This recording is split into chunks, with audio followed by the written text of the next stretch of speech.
Welcome back. अच्छा, ये video मुझे दो पार्ट्स में बनानी पड़ी क्योंकि यहाँ पे थोड़ा सा नेटवर्क इशू है। ये रैलीज वगैरह की वजह से कुछ नेटवर्क काम नहीं करे, और मैं ये वीडियो ना जूम ऐप के थ्रू ही रिकॉर्ड कर रहा हूँ, और उसका जो है ना वो लिंक यानी कि इंटरनेट से इसका कनेक्शन होता है। विदाउट इंटरनेट ये रिकॉर्ड नहीं होती।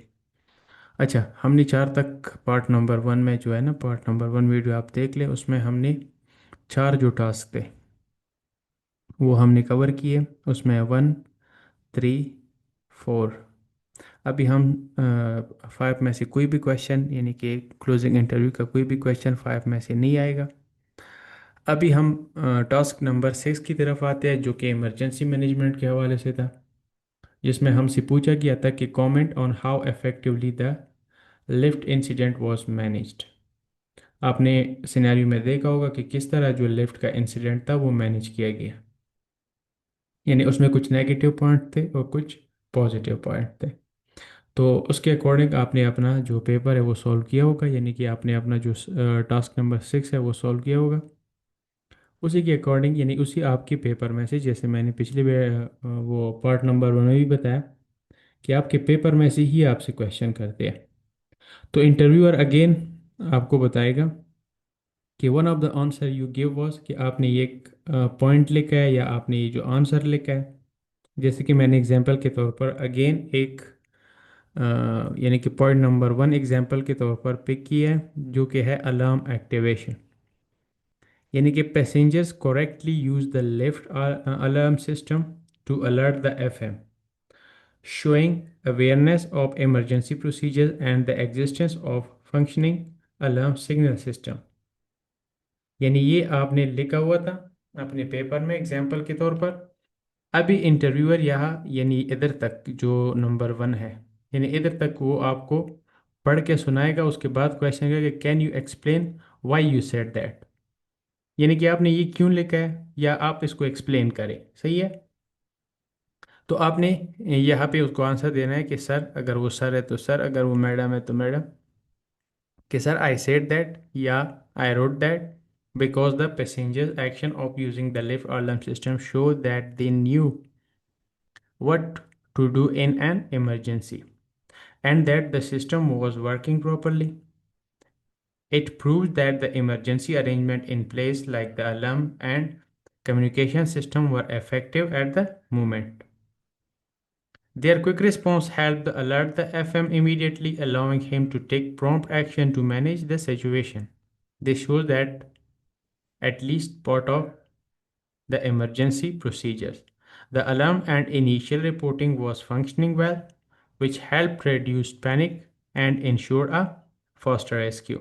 अच्छा, ये आपने देखा होगा कि जब भी, यानी कि जब उसमें से, यानी कि जो लेफ्ट था उसमें जो आठ बंदे यानी अंदर चले गए थे, और उसकी जो कैपेसिटी थी आई थिंक वो सिक्स थी कि फाइव थी, एग्जैक्ट मैं भूल गया हूँ। तो उसकी वजह से जो है ना वो लेफ्ट जो था वो ख़राब हो गया था। अच्छा, वो जो है ना वो आपने पढ़ा होगा उसमें सिनेरियो में। अच्छा, ये हमारे पास था नंबर सिक्स का। मैं आपको अगेन एक बात रिपीट करता हूँ कि ये मैं एज अ एग्जांपल ले रहा हूँ, वो आपके पेपर में से कोई भी पॉइंट पिक कर सकता है। आपने उस पॉइंट के अकॉर्डिंग आपने यहाँ पे उसको जवाब देना है या एक्सप्लेन करना है। अच्छा, साथ में से भी कोई भी जो है ना इंटरव्यू क्वेश्चन नहीं आएगा। हम आठ, टास्क नंबर आठ की तरफ आते हैं, जो कि बेनिफिट ऑफ इंस्पेक्शन के हवाले से था कि what the benefits were of carrying out health and safety inspection at the library. So ये हमारा टास्क था। अब इंटरव्यूअर अगेन आपका जो है ना आपको बताएगा या आपको एक्सप्लेन करेगा कि one of the answer you give was, कि आपने जो आंसर लिखा है एग्जांपल के तौर पर, मैंने अगेन यहाँ पे एक रैंडमली कोई, मतलब मैंने नंबर वन पिक किए हुए है क्योंकि मैं जस्ट आपको समझा रहा हूँ। वो कोई भी फाइव सिक्स सेवन जितनी भी पॉइंट्स आपने लिखे हैं उसमें से कोई भी वो पिक कर सकता है। तो मैंने एग्जांपल के तौर पर अगेन हैज़र्ड आइडेंटिफिकेशन लिखा हुआ है, कि अभी वो आपको ये सारा बताएगा इंटरव्यूअर कि आपने अपने आंसर में, यानी कि ये लिखा हुआ है। वो आपको ये नहीं बताएगा कि आपने क्या, मतलब point number two three four five six कौन सा लिखना है। आपको ये एक्सप्लेन करेगा कि ये आपने पेपर में लिखा है। उसके बाद क्वेश्चन करेगा कि what did you mean by that in your answer, कि ये जो आपने लिखा हुआ है सिंपल, ये जस्ट चेंज करते रहते हैं ना, ये किसी भी तरीके से वो पूछ सकते हैं कि आपने ये क्यों लिखा है, या आपको क्यों लगता है कि ये ज़रूरी था।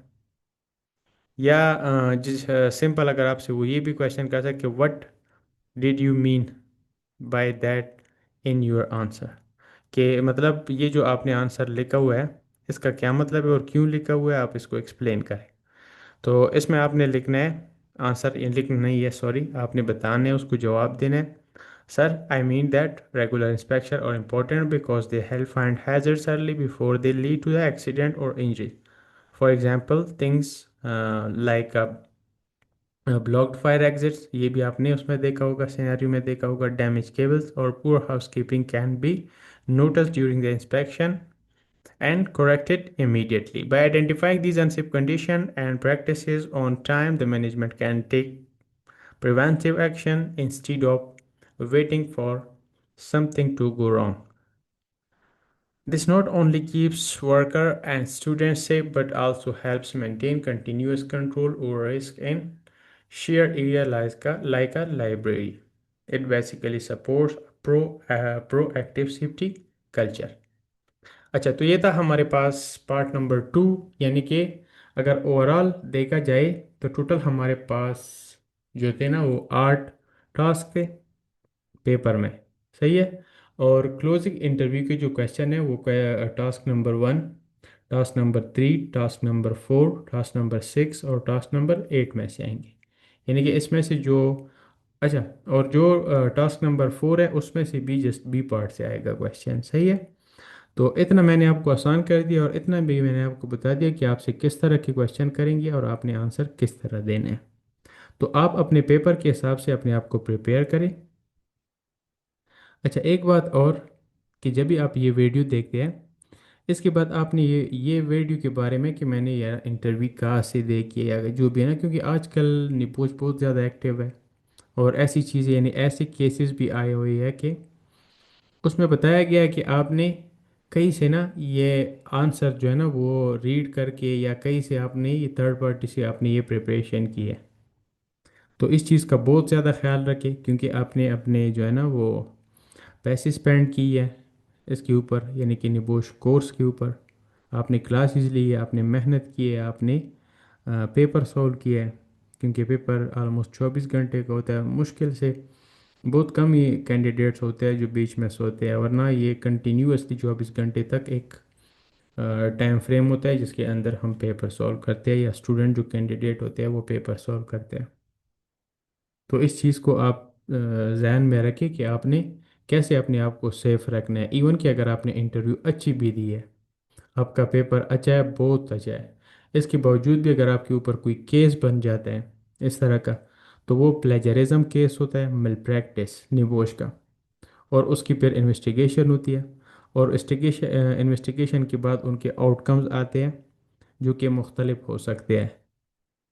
मे बी वो आपको 1 साल के लिए बैन करे, अल्लाह ना करे, या 2 साल के लिए, या 3 साल के लिए, या इवन अगर कंसिक्वेंसेस ज़्यादा है तो फिर वो आपको परमानेंट भी बैन कर सकते हैं। अच्छा, अक्सर स्टूडेंट सवाल करते हैं कि अगर इंटरव्यू फेल होती है तो हमें कैसे पता चलेगा कि इंटरव्यू फेल है। अच्छा, इंटरव्यू फेल्यूर का मतलब इस तरह कोई ऑफिशियल नोटिफिकेशन नहीं होता कि आपको कहे कि आपने इंटरव्यू, हाँ उसमें इंटरव्यू की जब आपकी फेल होती है, यानी कि वो जो इंटरव्यूअर है वो सेटिस्फाइड नहीं है आपके आंसर से, तो देन आपको निबोश एथिकल प्रैक्टिस टीम की तरफ से एक ईमेल रिसीव होता है जिसमें वो आपको बताते हैं कि your closing interview was unsatisfactory. और बाद में आपको उसमें लिख देते हैं ईमेल में कि आप हमें स्टेटमेंट दे दें कि आपने आंसर क्यों नहीं, उसमें ईमेल में आपको वो बताएगा क्या मतलब क्यों सेटिस्फैक्ट्री नहीं, कि मतलब आपके इंटरव्यू से हम क्यों सेटिस्फाइड नहीं है। तो वो कई रीज़न बताते हैं, क्योंकि जो जो गलती आपने की होगी, एग्जांपल के तौर पर आपने कहीं से पढ़ के उनको जो है ना वो आंसर दी है, या आपने आंसर सही नहीं दी है, या आपने आंसर बिल्कुल दी ही नहीं है, वो आपको एक्सप्लेन करेंगे। फिर आगे आपको बताएंगे कि हमें एक स्टेटमेंट दें कि ये गलती आपने क्यों की है। तो स्टेटमेंट आप उनको दे देते हैं, जो भी आप चाहे हो आप उसको स्टेटमेंट दे देते हैं। उसके बाद वो इन्वेस्टिगेशन स्टार्ट होती है। कई इन्वेस्टिगेशन ऐसी भी हुई है जो कि 8-8 महीने का टाइम भी ले चुके हैं, क्योंकि उनके पास जब बहुत ज़्यादा केसेस इस तरह के आ जाते हैं तो फिर वो investigation one by one complete करना, एंड उसको उस केस के साथ लिंक करना या एविडेंस के साथ लिंक करना उनकी टीम्स के लिए या उनकी इन्वेस्टिगेशन टीम के लिए थोड़ा सा मुश्किल होता है। तो maybe it will take more than 8 months.